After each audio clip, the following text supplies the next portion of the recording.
يرفع الله الذين آمنوا منكم والذين أوتوا العلم درجات. உலகை படைத்து பரிபாலிக்குகிற எல்லாம் வல்ல அல்லாஹ் ஒருவனுக்கே புகழ் அனைத்தும் உரித்தாகுக. ஒப்பற்ற நாயகம் முக்காலம் போற்றும் முஹம்மது ரசூலுல்லாஹ் ஸல்லல்லாஹு அலைஹி வஸல்லம் அன்னவர்கள் மீதும் அவர்களை அப்படியே பின்பற்றுகிற சத்திய சஹாபாக்கள், தாபிஈன்கள், தபஉ தாபிஈன்கள், சுஹதாக்கள், நல்லோர்கள், குறிப்பாக இங்கு வந்திருக்கிற இன்னும் வர இருக்கிற நம் அனைவர்களின் மீதும் அல்லாஹுவின் அன்பும் அருளும் என்றும் நின்று நிலவட்டுமாக. ஆமீன். இந்த அற்புதமான பயான் நிகழ்வுக்காக வேண்டி பெரும் சிரமத்தோடு அல்லாஹுவின் மேல் கொண்ட பிரியத்தினால் ஒன்று கூடியிருக்கிற இஸ்லாமிய சொந்தங்களான தாய்மார்களே, இந்த மதரசாவினுடைய ஸ்தாபகர் ஹாஜியார் அவர்களே, உலமா பெருமக்களே, சிறார்களே, உங்கள் அனைவருக்கும் ஆரம்பமான அஸ்ஸலாமு அலைக்கும் வரஹ்மத்துல்லாஹி வபரகாத்துஹு.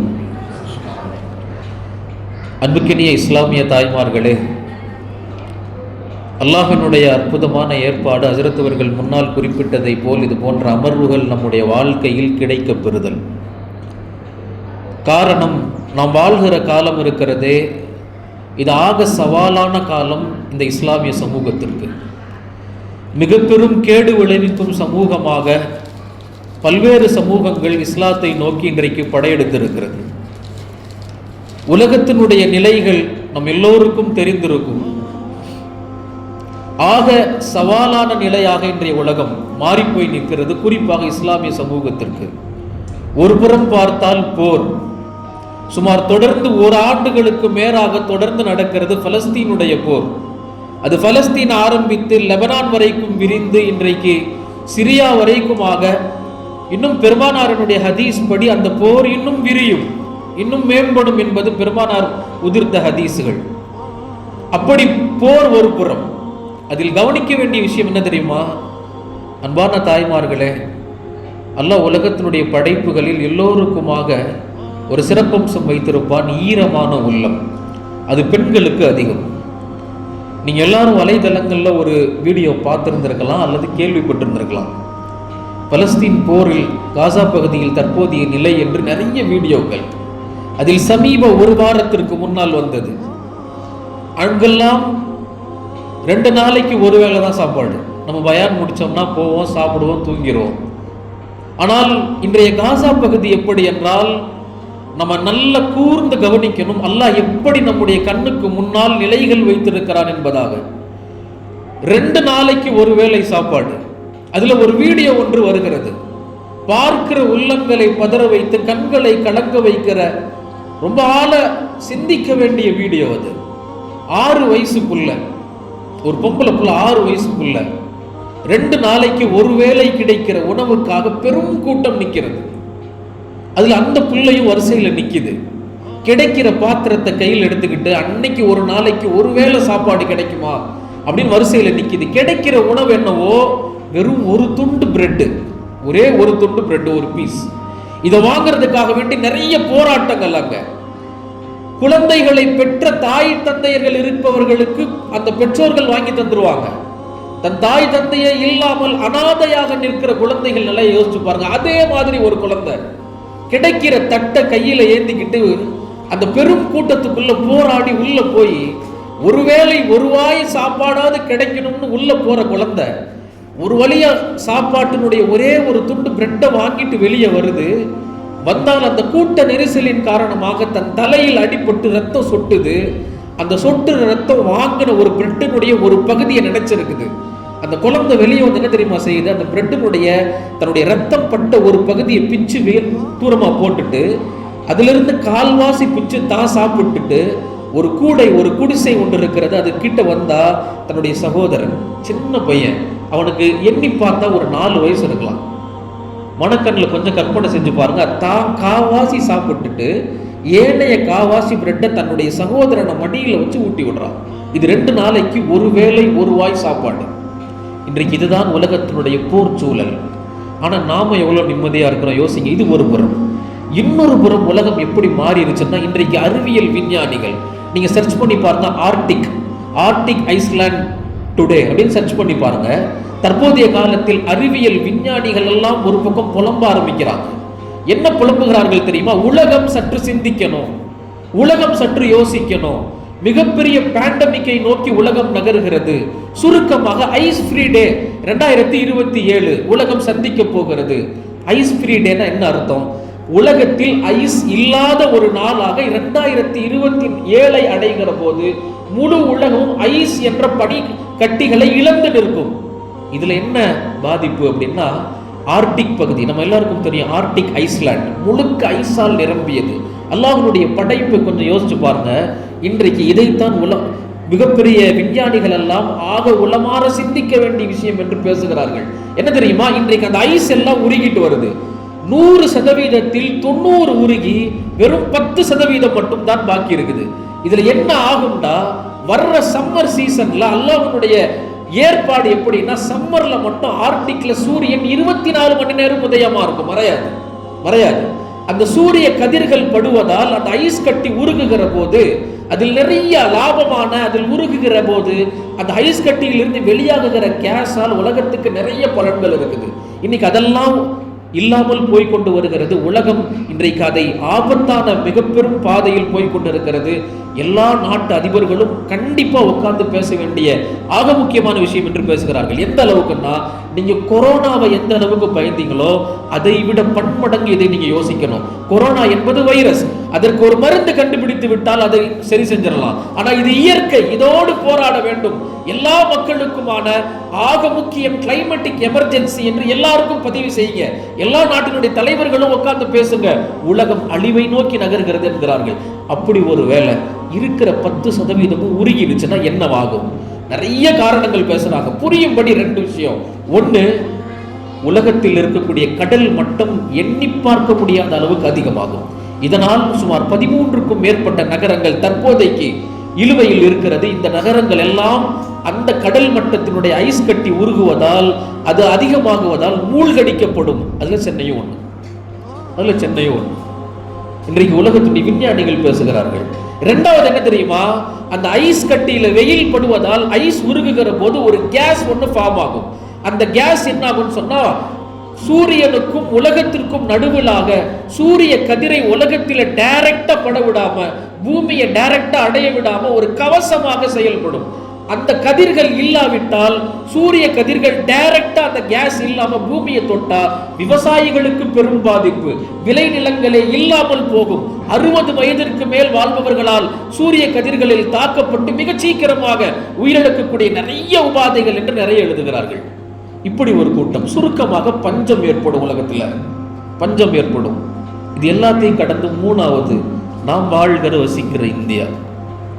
இது எப்படி இருக்கிறது தெரியுமா? அன்பானவர்களே, தாய்மார்களே, உங்க எல்லாருக்கும் தெரியும், இஸ்லாத்தின் தூணான அல்லாஹுவின் நேசத்திற்குறித்தான இடமான நம்முடைய உயிர் நாடி மஸ்ஜிதுகள் இன்றைக்கு களவாடப்படுகிறது. போற போக்கில் துண்டு சீட்டில் செய்தி போட்டா இன்னைக்கு பள்ளிவாசல் வேற எவனுக்கும் சொந்தம்.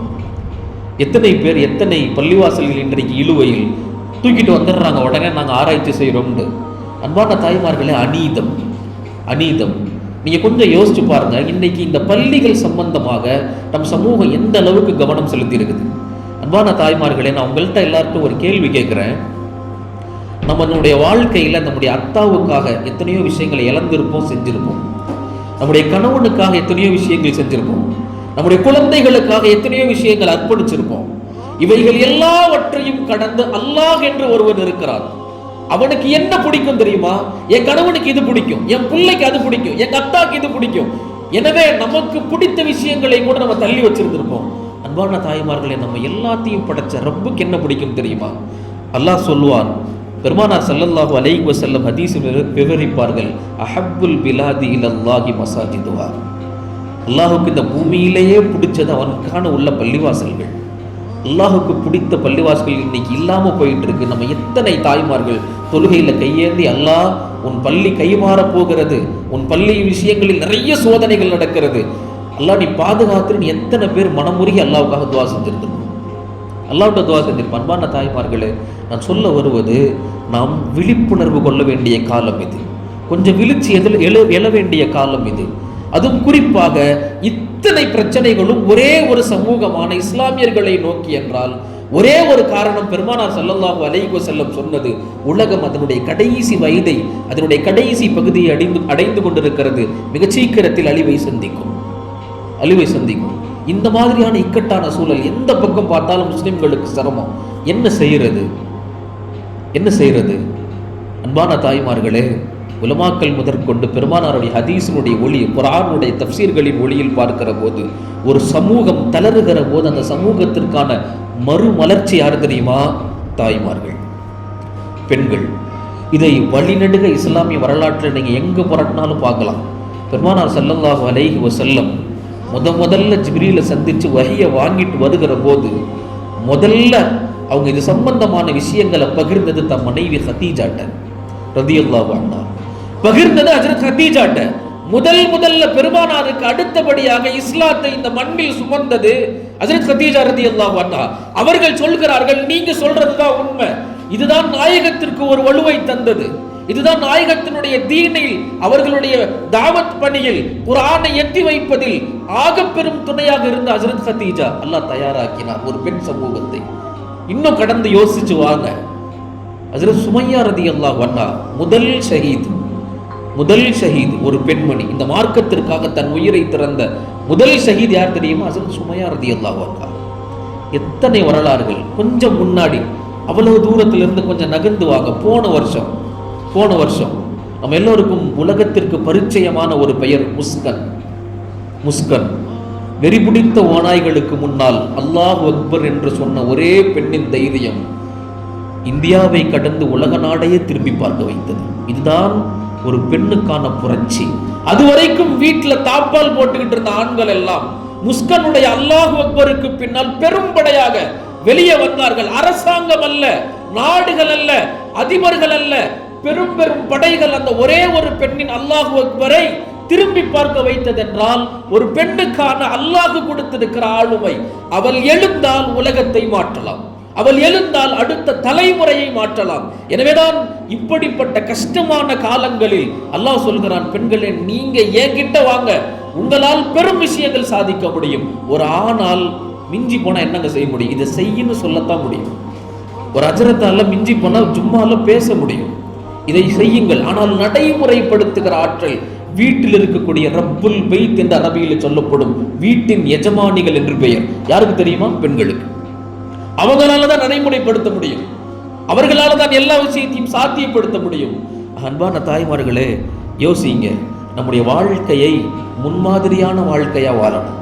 கண்டவனையும் கொடி பிடிச்சவனையும் எவனையும் இன்றைக்கு வாய் கூசாமல் என் தலைவன். இன்னைக்கெல்லாம் பெண்கள் எப்படி மாப்பிள்ளை தேடுறாங்க தெரியுமா? எப்படி மாப்பிள்ளை தேடுறாங்க? உங்க எல்லாருக்கும் தெரிஞ்சிருக்கும், நீங்க எல்லாம் டிவியில பார்த்துருந்துருக்கலாம். எனக்கு இவருடைய கட்சியில தொண்டனா இருக்கிறவர் தான் மாப்பிள்ளையா வேணும், இவருடைய ஃபேனா இருந்தா தான் நான் கட்டிக்குவேன். எவ்வளவு ஈனத்தனமான ஒரு கலாச்சாரத்தை நம் கலிமாவை சுமந்த தாய்மார்கள் ஏத்து நடந்துகிட்டு இருக்கிறாங்கிறது யோசிங்க. அன்பான தாய்மார்களே, ஈரம் பதித்த உள்ளம் அல்லாஹ் உங்களுக்கு கொடுத்திருக்கிறார். சமூக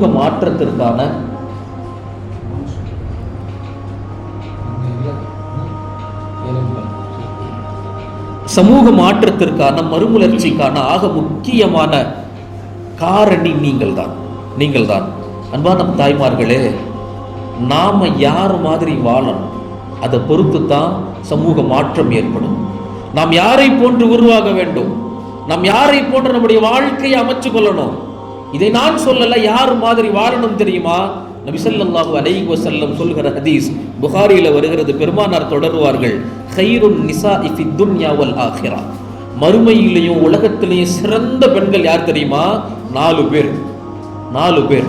அதுல ஃபர்ஸ்ட் இடம் ஹஜ்ரத் ஃபாத்திமா ரலியல்லாஹு அன்ஹா, இரண்டாவது இடம் ஹஜ்ரத் ஹதீஜா ரலியல்லாஹு அன்ஹா, மூணாவது இடம் ஹஜ்ரத் மரியம் ரலியல்லாஹு அன்ஹா, நாலாவது ஃபிரௌனின் மனைவி ஆசியா ரலியல்லாஹு அன்ஹா.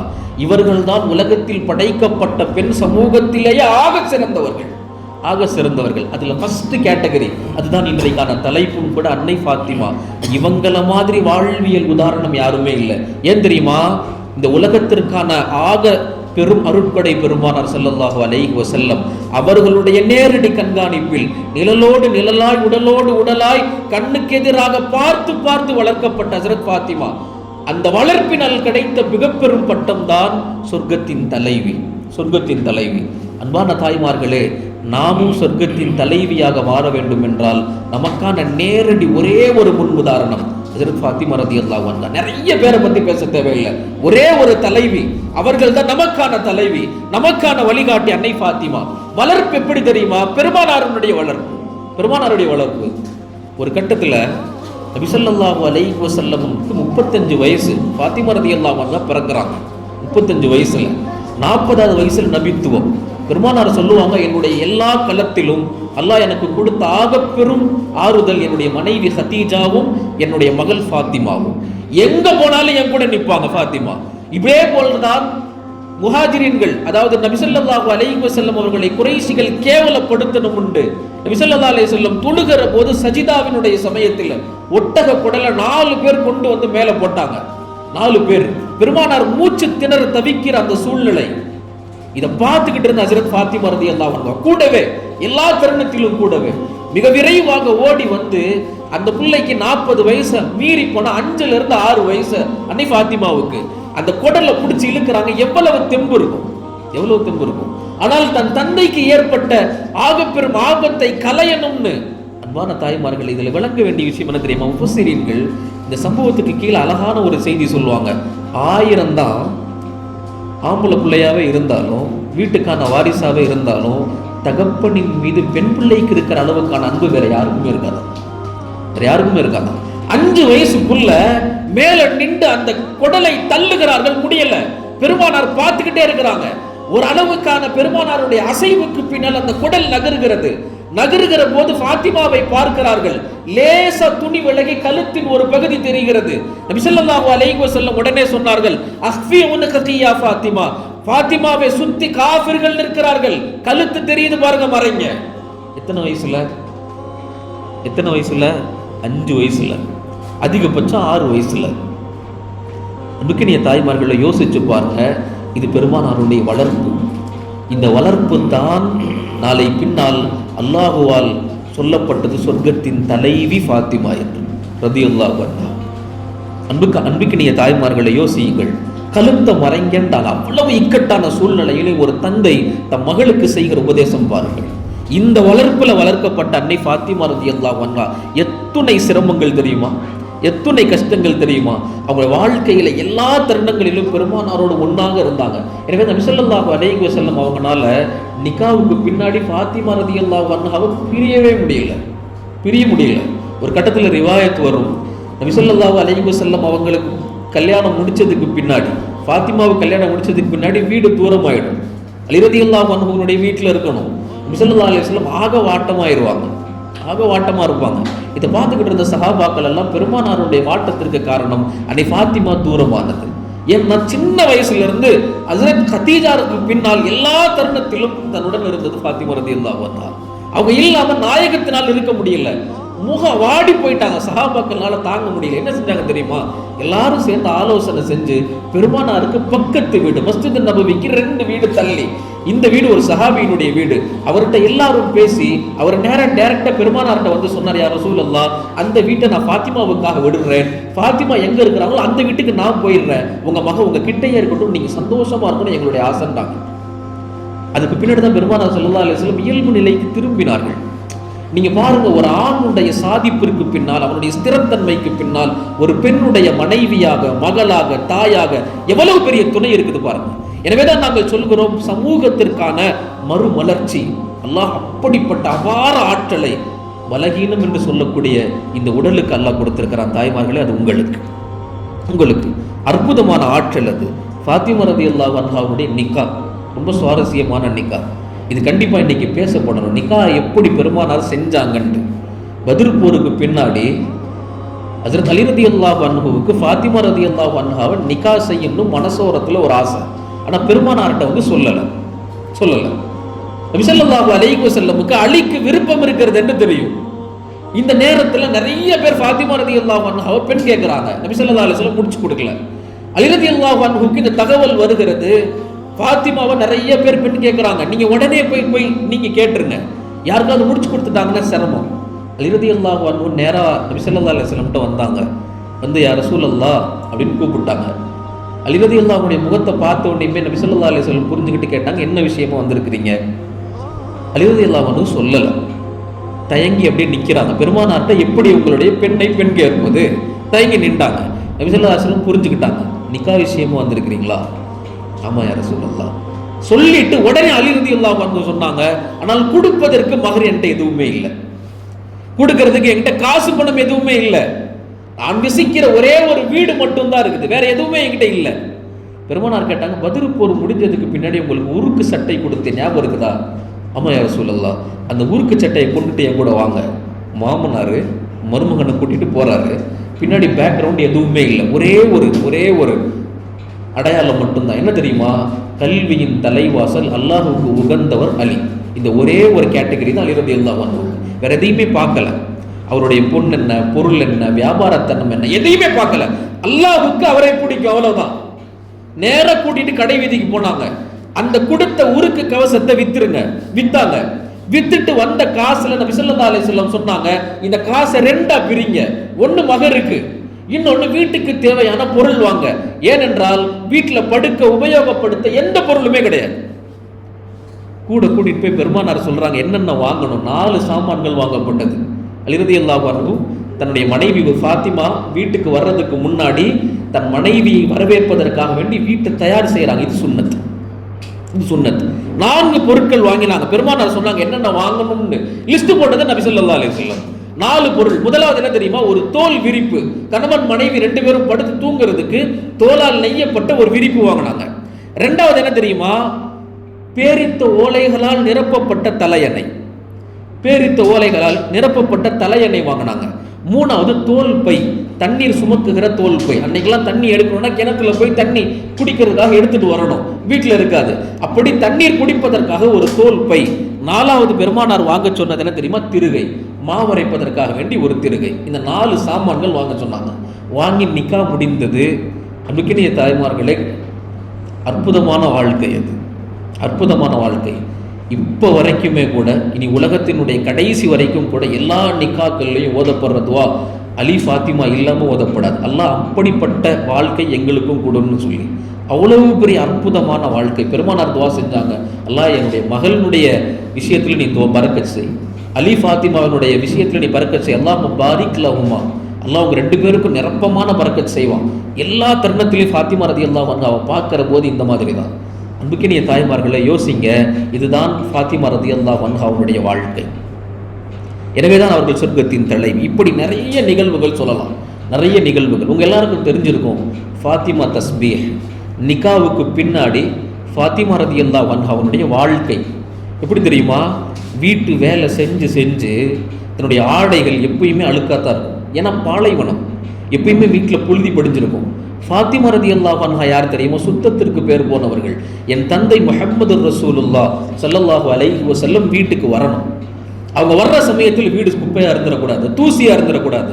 என் கணவன் அலி ரலியல்லாஹு அன்ஹு வீட்டுக்கு வருகிற போது வீடு தூசியா இருந்துடக்கூடாது என்று எல்லா நேரங்களிலும் வீட்டை சுத்தப்படுத்திக்கிட்டே இருப்பாங்க. யார் வீட்டில் புழுதி படிஞ்சாலும் ஃபாத்திமா வீட்டில் ஒரு சின்ன டஸ்ட் கூட நீங்க பார்க்க முடியாது. வரலாறு பேசுகிறது. அப்படி எல்லா தருணங்களிலும் ஃபாத்திமா ரலியல்லாஹு அன்ஹா வீட்டை சுத்தமாக வச்சிருப்பாங்களாம். ஒரு நாள் அலி ரலியல்லாஹு அன்ஹா ஃபாத்திமா ரலியல்லாஹு அன்ஹாவை பார்க்குறாங்க, உடம்பு சரியில்லை, படுத்துருக்குறாங்க. ஒரு ஓரத்தில் சுருண்டு மனைவியை போய் எழுப்பி கையை பிடிச்சி தூக்குறாங்க. கையெல்லாம் ஒரு மாதிரி விடவிடன்னு இருக்குது. திருப்பி பார்த்தாங்க, கை முழுக்க காப்பு காய்த்து போய் இருக்கிறது. வீட்டினுடைய பணி செய்து மாவரைச்சு வீடு கூட்டி வீடு சுத்தம் பண்ணி, யார் இது? ஈருலகத்திற்கான தலைவரின் மகள், சொர்க்கத்திற்கான தலைவி. யார் வந்தால் சொர்க்கத்தின் கதவு திறக்கப்படுமோ அதுவரைக்கும் எந்த பெண் வந்தாலும் திறக்கப்படாது. ஃபாத்திமா வந்து தள்ளுனாதான் சொர்க்கத்தின் பெண் அந்த கதவு திறக்கப்படும், பெண்களுக்கான கதவு. அன்புக்கினியவர்களே, அப்படிப்பட்ட உயரிய அந்தஸ்தின் ஃபாத்திமா ரலியல்லாஹு அன்ஹா வீட்டில் வேலை பார்த்து கையெல்லாம் காப்பு காத்து போயிருக்கிறது. நாம் இன்னைக்கு சின்ன சின்ன வேலைகள் செஞ்சுட்டு நம்முடைய நிலைமைகள் தெரியுமில்ல. இன்னைக்கு வீட்டில் ஒரு சின்ன தலைவலி வந்துடக்கூடாது, அவர் வீட்டில் இருக்கிறவங்க முடிஞ்சிருவார், காலியாக போயிடுவார். ஒரு சாதாரண வேலைகள் நகர்த்திட்டா கூட நம்மளால் என்ன செய்ய முடியாது. ஆனால் ஃபாத்திமா ரலியல்லாஹு அன்ஹாவை பாருங்க, கை காப்பு காய்ச்சிருக்கு. அலி ரலியல்லாஹு அன்ஹு மனசு உடஞ்சு சொன்னாங்க, ஃபாத்திமா நேராக பெருமானார் வீட்டுக்கு போங்க, எனக்கு கேட்க சங்கட்டமாக இருக்கு, நீங்கள் மகள் தானே, நீங்கள் போங்க, போய் ஒரு அடிமை வாங்கிட்டு வாங்க. இப்பதான் சமீபத்தில் ஒரு போர் முடிந்திருக்கிறது, நிறைய கனிமத் இருக்குது. பெருமானார்கிட்ட போங்க, போய் கனிமத் வாங்கிட்டு வாங்க, கனிமத் வாங்கிட்டு வாங்க. நபி ஸல்லல்லாஹு அலைஹி வஸல்லம் கிட்ட போனாங்க, ஒரு அடிமை கேட்டு வாங்குறதுக்காக வேண்டி. வீடு வரைக்கும் போனாங்க, ஒரு சின்ன தயக்கம். போய் வீட்டில் கேட்டாங்க. ஹஸரத் ஆயிஷா ரலியல்லாஹு அன்ஹா வீட்டில் தான் பெருமானார் இருக்கிற நாள் அது. நேராக ஆயிஷா ரலியல்லாஹு அன்ஹா அவருடைய வீட்டுக்கு போய் தந்தை இருக்கிறாரான்னு கேட்டாங்க. இல்லை, பெருமானார் வெளியே போயிருக்கிறாங்க. சரின்ட்டு திருப்பி வந்துட்டாங்க. இரவு நேரம் பெருமானார் இஷா முடிச்சுட்டு வீட்டுக்கு வர்றாங்க. ஆயிஷா ரலியல்லாஹு அன்ஹா சொல்கிறார்கள், ரிவாயத்தில் வருகிறது, உள்ள வந்து பெருமானார் சலாம் சொன்ன உடனேயே அடுத்து சொன்னாங்க, உங்களை தேடி ஃபாத்திமா வந்தாங்க. பெருமானார் அடுத்து எதுவுமே கேட்கல, டைரக்டாக திரும்பி ஃபாத்திமா வீட்டுக்கு போயிட்டாங்க. ஃபாத்திமா ரலியல்லாஹு அன்ஹா அவருடைய வீட்டுக்கு போயிட்டாங்க. போய் இரவு நேரம் கேட்டாங்க, என்ன ஆச்சு, வீட்டுக்கு வந்தீங்களே, எதுவுமே சொல்லலையே, என்னாச்சு? இல்லை, ஒன்றும் இல்லை தந்தையே, உட்காருங்க, நீங்கள் சாப்பிட்டீங்களா? அவங்க சொல்லலை, எதுக்கு வந்தோம்னு சொல்லலை. பெருமானாரும் கேட்குறாங்க, சொல்லலை. இதை பார்த்துக்கிட்டே இருந்த ஹஸரத் அலி ரலியல்லாஹு அன்ஹா அலி ரலியல்லாஹு அன்ஹு அவங்க சொன்னாங்க, யா ரசூலல்லாஹ், உங்கள் மகளுக்காக நான் தான் அவளை அனுப்பினேன். ஏன் தெரியுமா? காலை முழுக்க வேலை, இரவெல்லாம் நின்று தொழுகிறார். அப்படி தொழுது வேலை பார்த்து பார்த்து கைகள் எல்லாம் காப்பு காய்த்து போய்விட்டது. என் மனைவிக்கு என்று வெறும் 2 ஆடைகள் தான். அந்த 2 ஆடையும் வீட்டை சுத்தப்படுத்தி படுத்தி ஆடை முழுக்க புழுதியாகி விட்டது. என் ஃபாத்திமாவுக்கு ஓய்வில்லை, அவங்களுக்கு வேலை செய்யறதுக்கு ஒரு அடிமை வேணும் யா ரசூலல்லாஹ், எனவே அனுப்பினேன். பெருமானார் என்ன செஞ்சாங்க தெரியுமா? ஃபாத்திமா ரலியல்லாஹு அன்ஹாவை கட்டி பிடிச்சி அரவணைச்சிட்டு சொன்னாங்க, ஃபாத்திமா, இதை விட சிறப்பானதை உனக்கு நான் சொல்லி தரணுமா? அது இந்த மறுமைக்கு ஆகப்பெரும் பலனாக இருக்கும். அடிமை கொடுத்தா உலகத்துக்கு தான் பிரயோஜனம். நான் இன்னொரு அமல் சொல்லி தருகிறேன், அது மறுமைக்கு பிரயோஜனம். உன்னுடைய களைப்பை, உன்னுடைய அலுப்பை இல்லாமல் ஆக்கிறோம், சொல்லிட்டா அப்படின்னு கேட்டாங்க. அதான் நம்ம எல்லாருக்கும் ஃபேமஸான, எல்லாருக்கும் தெரிஞ்ச ஃபாத்திமா தஸ்பீஹ். சுப்ஹானல்லாஹ் 33 தடவை இரவு தூங்குற போது, அல்ஹம்துலில்லாஹ் 33 தடவை, அல்லாஹ் அக்பர் 34 தடவை. இதை ஓதிட்டு யக்கீனோடு தூங்குங்க, உறுதியோடு தூங்குங்க. காலையில் எழுகிற போது அல்லாஹ் உடம்புல எந்த வலியும் வச்சிருக்க மாட்டான். ஹஸரத் அலி ரலியல்லாஹு அன்ஹு பின்னாடி ரிவாயத்தில் பேசுவாங்க, புகாரியில் வரும், என் மௌத்து வரைக்கும் இந்த அமலை நானும் ஃபாத்திமாவும் விட்டதில்லை. எந்த அளவுக்குன்னா, ஜமல் போர் என்று ஒரு போர் நடக்கும். அந்த போர் இரவெல்லாம் நடக்கும். ஹஸரத் அலி ரலியல்லாஹு அன்ஹு ஒட்டகத்தில் உட்காந்துக்கிட்டே அந்த தஸ்பீகை செய்வாங்க, பெருமானார் சொல்லி கொடுத்தது என்று. நீங்கள் யோசிங்க, பெருமானாருடைய ஒரு ஹதீஸுக்கு எவ்வளவு முக்கியத்துவம் கொடுத்தாங்க பாருங்க, எவ்வளோ முக்கியத்துவம் பாருங்க. அன்பான தாய்மார்களே, இதுதான் ஒரு சமூகத்தினுடைய வளர்ச்சி. இதுதான் ஃபாத்திமா ரலியல்லாஹு அன்ஹா. அங்கே போய் என் மகளை வேலை வாங்கிட்டியா, என் மகளை இவ்வளோ கஷ்டப்படுத்திட்டியா, என் மகளுக்கு கையெல்லாம் காப்பு காய்ச்சி போச்சா, 2 ட்ரெஸ்ஸு தானே, கேட்கல. அது உன்னுடைய உரிமை, உன்னுடைய கடமை, நீ கணவனுக்கு செய்யணும்னு தட்டி கொடுத்தாங்க. தட்டி கொடுத்து இன்னும் ஊக்குவிச்சாங்க. இதுதான் பெருமானார் ஸல்லல்லாஹு அலைஹி வஸல்லம். அன்பிக்கினிய தாய்மார்களே, வாழ்க்கையில் ஆகப்பெரும் முன்னுதாரணம் அன்னை ஃபாத்திமா ரலியல்லாஹு அன்ஹா. கடைசி தருணம் மௌத்தாகிற போது ஹஸரத் அலி ரலியல்லாஹு அன்ஹுவுடைய கையை பிடிச்சி அவங்க சொன்ன 3 விஷயம். முதல் விஷயம் என்ன தெரியுமா? அலியே, நீங்கள் வீரர், நீங்கள் மாபெரும் வீரர், அதெல்லாம் வெளியே. ஆனால் நீங்கள் என்னை பொறுத்த வரைக்கும் ஒரு குழந்தை. நான் இல்லாமல் உங்களால் இருக்க முடியாது. எல்லா கணவனுக்கும் அப்படித்தான். 1000 தான் வெளியே பெரிய மனுஷனாக இருந்தாலும், பெரிய கம்பீரவானாக இருந்தாலும், தன் மனைவி இல்லாமல் ஒரு பொழுது கழிக்கிறது எவ்வளவு கஷ்டம்னு இல்லாதவங்கள்ட்ட கேளுங்க. அன்பிக்கினிய தாய்மார்களே, அலி ரலியல்லாஹு அன்ஹுடைய கரத்தை பிடிச்சி பெருமானார் ஸல்லல்லாஹு அலைஹி வஸல்லமுடைய மகளார் ஃபாத்திமா பேசுகிறாங்க, அலியே, எனக்கு பின்னால் நீங்கள் கண்டிப்பாக இன்னொரு நிக்கா செய்யணும். உங்களுக்கு தகுந்த பெண் யார் தெரியுமா? அது உமாமா, இந்த பெண் தான், அவங்கள நீங்கள் நிக்கா செய்யணும் அப்படின்னு. யாரை நிக்கா செய்யணும்னு கொண்டு சொல்லிட்டு போனாங்க. அலி ரலியல்லாஹு அன்ஹு முடியாதுன்றாங்க. இல்லை, நீங்கள் செய்யணும், உங்களை பார்த்துக்கிறதுக்கு ஆள் வேணும் எனக்கு பின்னால், நீங்கள் செய்யணும். இதே மாதிரி நம்ம கணவர் நம்ம வீட்டுக்கு வந்து நம்மள்கிட்ட சொன்னால் எப்படி இருக்கும் நீங்கள் யோசிங்க. யாராவது ஒரு பெண் ஓகே சொல்லிடுவீங்களா? நம்ம பெண்கள். ஆனால் ஆண்கள்லாம் உஷார், இந்த மாதிரி பாயிண்ட்டை மட்டும்தான் பிடிச்சிட்டு போய் வீட்டில் சொல்லுவாங்க.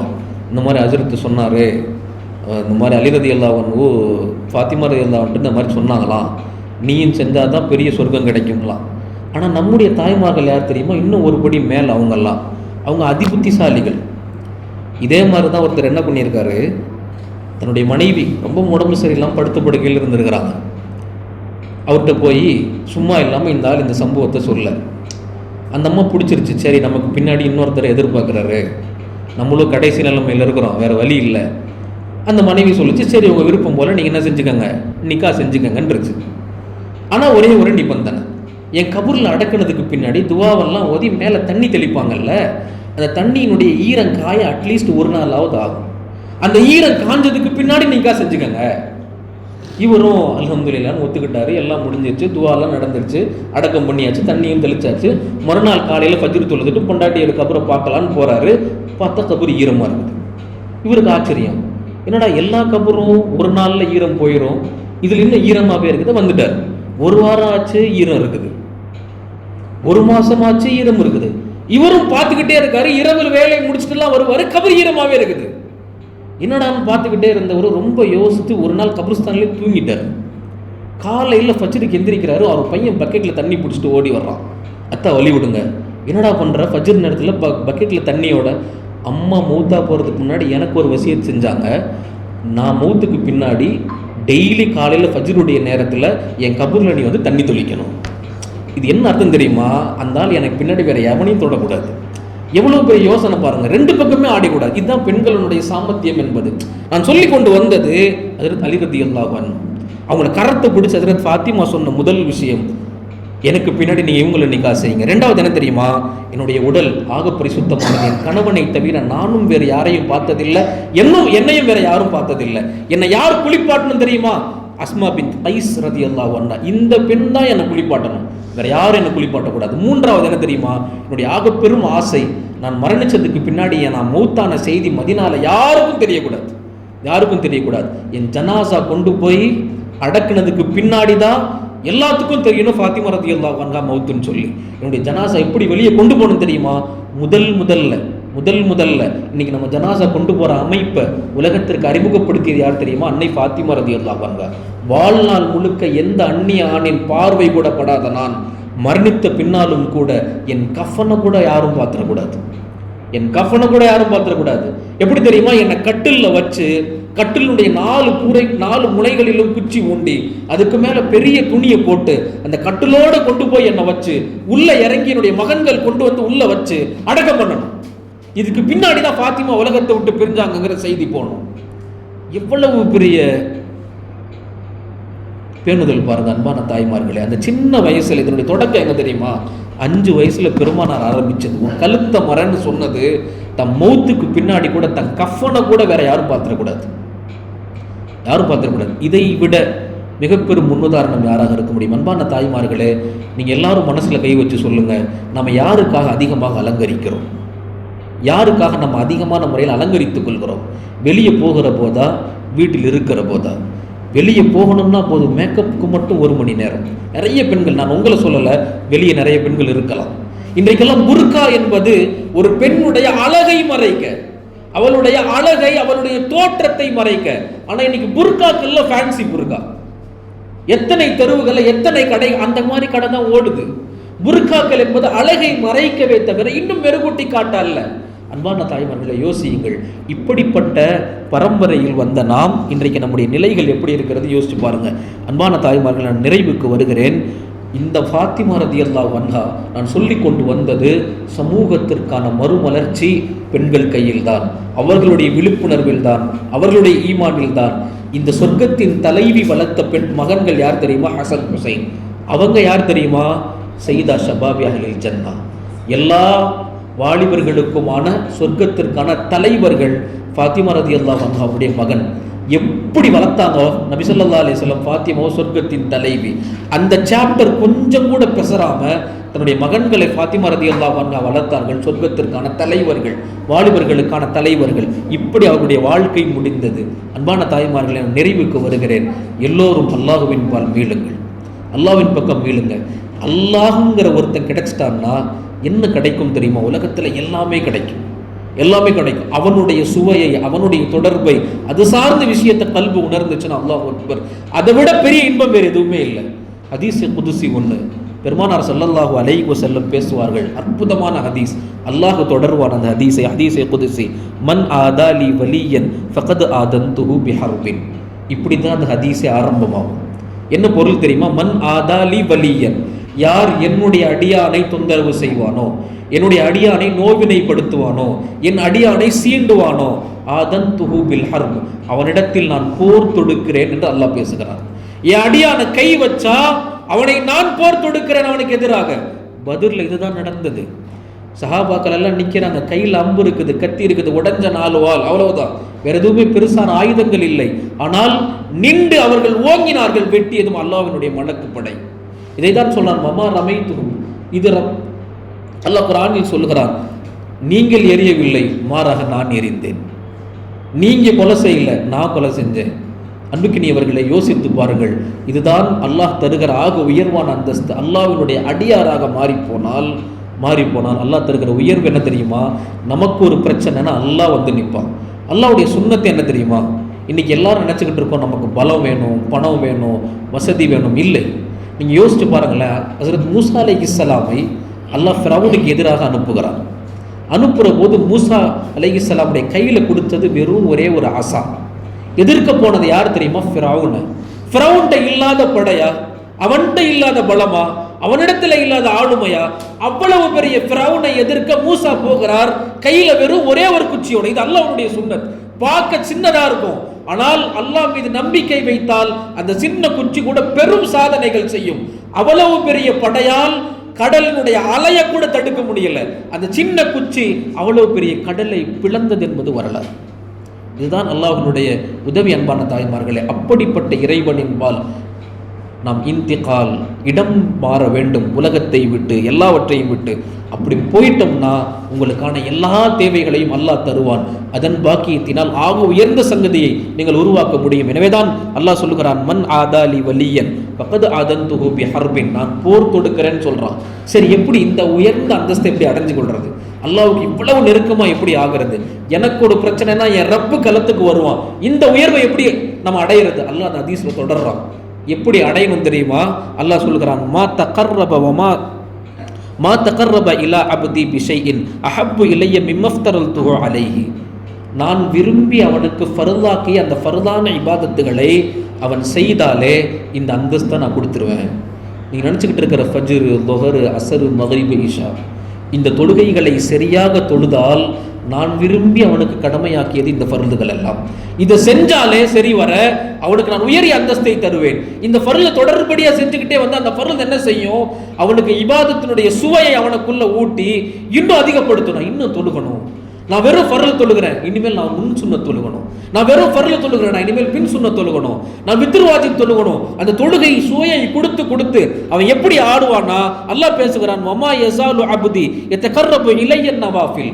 அவன் ஒரு கட்டம் வரும், நஃபில்கள்லயே தலைச்சிருவான், இரவெல்லாம் நின்று தொழுவான், முன் சுன்னத்தை விட மாட்டான், பின் சுன்னத்தை விட மாட்டான். என்னுடைய இபாதத்தில் இருக்கிற ஒரு சுவையை அவனுக்கு நான் கொடுத்துருவேன். எந்த அளவுக்கு வணங்குவான்னா, ஹத்தா உஹிப்பு. ஒரு கட்டம் வரும், அவன் தொழுது தொழுது வணங்கி வணங்கி ஒரு கட்டம் வரும், நான் அவனை நேசிச்சிருவேன், நான் அவனை விருப்பப்பட்டுருவேன். நான் அவனை விருப்பப்பட்டால் வைதா அஹ்பப்துஹு, நான் என் அடியானை விருப்பப்பட்ட என்ன ஆகும் தெரியுமா? குந்து சம்உல்லதி யஸ்மஉ பிஹி, அவன் கேட்கும் காதாய் நான் இருப்பேன். வபஸருஹுல்லதி யுப்ஸிரு பிஹி, அவன் பார்க்கும் கண்ணாய் நான் இருப்பேன். வயதுஹுல்லதி யம்திஷு பிஹா, அவன் நடக்கும், அவன் பிடிக்கும் கரமாய் நான் இருப்பேன். வரிஜுலுல்லதி எம்ஷி பிஹா, அவன் நடக்கும் காலாய் நான் இருப்பேன். அப்படின்னா என்ன அர்த்தம் தெரியுமா? அல்லாஹ் அவனோடு அவ்வளோ ஒன்றி வந்துடுவான். அவனை வேற எதுவும் தொட முடியாது, எந்த சிக்கலும் தொட முடியாது. இந்த அளவுக்கு நெருக்கமாயிருவேன். வலஇன் ஸஅலனி லஅதியன்னஹு, என் அடியான் என்கிட்ட உட்கார்ந்து அல்லாஹ் எனக்கு இது வேணும் கொடுன்னு கேட்டா, லஅதியன்னஹு, கண்டிப்பாக தருவேன். வலஇன் இஸ்தஆதனி, அல்லாஹ் எனக்கு பிரச்சனை, அல்லாஹ் என்னுடைய பகுதிக்கு பிரச்சனை, என் இஸ்லாமியர்களுக்கு பிரச்சனை என்று அவன் இஸ்தஆதனி, என்னிடத்திலே பாதுகாவல் தேடினால், லஉஈதன்னஹு, கண்டிப்பா அவனை நான் பாதுகாப்பேன். இது சத்தியம் என்கிறான் அல்லாஹ். அன்பான தாய்மார்களே, இபாதத்தின் பால் விரையுங்கள், அல்லாஹுவின் பால் விரையுங்கள். இதுதான் வாழ்க்கையின் உயர்த்துவதற்கான முன்னோடி தருணம். பெருமானார் ஸல்லல்லாஹு அலைஹி வஸல்லம் ஒரே ஹதீஸ்ல சிம்பிளா முடிச்சிருவாங்க. ஒரு பெண் சொர்க்கத்தின் ஆக உயர்ந்த பதவியை அடையணுமா? ஒன்றும் இல்லை. இதா ஸல்லத்தில் மர்அத்து ஹம்ஸஹா, ஒரு பெண் தன்னுடைய ஐவேளை ஃபர்தான தொழுகைகளை சரியாக தொழுது, வஸாமத் ஷஹரஹா, அவளுக்கான நோன்பை சரியான முறையில் ரமதானுடைய காலத்தில் நோற்று, வஹஃபிதத் ஃபர்ஜஹா, தன் கற்பை, தன்னுடைய அழகை கணவனுக்கென்று மட்டும் பாதுகாத்து, தன் கணவனுக்கு கட்டுப்பட்டு நடந்தால், அது பிடிக்குமோ பிடிக்காதோ, கணவன் சொல்லிட்டா அது நலவாக இருந்தால் கண்டிப்பாக செய்து நடப்பாலோ, நாளை மறுமையில் உதுகுலுல் ஜன்னத மின் ஐய அப்வாபில் ஜன்னதி ஷாஅத், நாளை மறுமையில் எல்லா கதவுகளும் அவருக்காக துறக்கப்படும். எந்த கதவு வேணாலும், எந்த கதவு வழியின் வேண்டாலும் நீங்கள் சொர்க்கத்தில் நுழையலாம். இது சாலிஹீன்களுக்கு தருகிற அந்தஸ்து அல்ல. அப்படிப்பட்ட உயர்ந்த அந்தஸ்தை தரவிருக்கிற அன்பான தாய்மார்களே, யோசிங்க. நான் நிறைவாக ஒரு செய்தி சொல்கிறேன். எங்கள் அத்தாவினுடைய ஹசரத் அப்துல் காதர் ஹசரத் நம்மளுடைய பள்ளிவாசல்ல சுமார் தராவி தொழு வச்சுட்டு இருந்தான். அவருடைய 47வது தராவி, அநேகமாக அதுதான் கடைசி வருடம். அதற்கு பின்னால் அவர்களுடைய உடல் தளர்ந்து போனதால் தொழு வைக்க முடியல சரியா. அந்த 47வது வருஷம் அவங்க பேர் என்ன சொல்லுவாங்கன்னா AK-47 சொல்லுவாங்க. அப்துல் காதர்லேருந்து AK 47 வருஷம் தொழுக வச்சதுனால AK-47. அவங்க சொல்லுவாங்க, எனக்கு வாழ்க்கையில் இதுவரைக்கும் ப்ரெஷர் இருந்ததில்லை, சுகர் இருந்ததில்லை. என்ன காரணம் தெரியுமா? எங்கள் அம்மா 1,00,000 யாசீன் ஓதி என் சந்ததிகளில் யாருக்கும் இந்த பிரச்சனை வரக்கூடாதுன்னு துவா செஞ்சாங்க. கடைசி மௌத்து வரைக்கும் சுகர் இல்லை, ப்ரெஷர் இல்லை. அன்பான தாய்மார்களே, நீங்கள் உங்களை விட உங்கள் கணவனை முற்படுத்துவீர்கள் எனக்கு தெரியும். நீங்கள் உங்களை விட, உங்கள் தேவையை விட உங்கள் பிள்ளைகளை முற்படுத்துவீர்கள். ஆனால் உங்கள் பிள்ளைகளின் கணவனின் நலன் எங்க தெரியுமா? உங்கள் தொழுகையில், உங்கள் மனம் மாற்றத்தில், உங்களால் அல்லாஹ்வின் பால் இணைவதில். நீங்க கொஞ்சம் யோசிங்க. வரலாற்றை மாற்றுகிற ஆற்றலை அல்லாஹ் உங்களுக்கு கொடுத்திருக்கிறான். நான் இறுதியாக ஒரே ஒரு விஷயம் சொல்லி முடிப்பேன். அன்பான தாய்மார்களே, இந்த பூமிக்கு மேல நம்முடைய வாழ்க்கை என்பது வெறும் 60 to 70 வருஷம் தான். 60 to 70 வருஷம் தான் இந்த பூமிக்கு மேலான வாழ்க்கை. ஆனால் இந்த பூமிக்கு பின்னாடி, பூமிக்கு கீழே கபரினுடைய வாழ்க்கை எண்ணி பார்க்க முடியாது. கியாமத்து வரைக்கும் பெருமானார் ஸல்லல்லாஹு அலைஹி வஸல்லம் 1400 வருடங்கள் கபூர்ல தான் இருக்கிறாங்க. ஹஜ்ரத் ஆதம் அலைஹிஸ்ஸலாம், அப்போ யோசிங்க, ஹஜ்ரத் ஆதம் அலைஹிஸ்ஸலாம் எத்தனை வருடங்களாக கபூரில் இருக்கிறாங்க. அன்பான தாய்மார்களே, அதுதான் நிரந்தரமான வாழ்க்கை. கண்ணுக்கு முன்னாடி இருக்கிற இந்த உலகம் என்பது ஒரு நாள் அழியும். நாமும் இதை கடப்போம். இதற்கு பின்னால் இருக்கிற வாழ்க்கையே நிரந்தரமானது. அல்லாஹ் அதை மனதில் வைத்து அமல் செய்கிற தௌஃபீக்கினை தருவானாக. இந்த மஜ்லிஸை கபூல் செய்வானாக. இந்த மதரசாவை கபூல் செய்வானாக. இதற்காக யாரெல்லாம் உடலால், பொருளால், சிந்தனையால், துஆக்களால் உதவி செய்கிறார்களோ எல்லோரையும் அல்லாஹ் கபூல் செய்வானாக. கியாமத்து வரைக்கும் அல்லாஹ் இந்த மதரசாவை சிரமாக்கி இதிலிருந்து உன்னதமான ஆலிம்கள், ஆலிமாக்கள் உருவாகுவதற்கான தௌஃபீக்கினை அல்லாஹ் தருவானாக என்று கூறி வாய்ப்பளித்தமைக்கு நன்றி கூறி நிறைவு செய்கிறேன். வாஹிரு தஅவானா அல்ஹம்துலில்லாஹி ரப்பில் ஆலமீன். அஸ்ஸலாமு அலைக்கும் வரஹ்மத்துல்லாஹி வபரகாத்துஹு.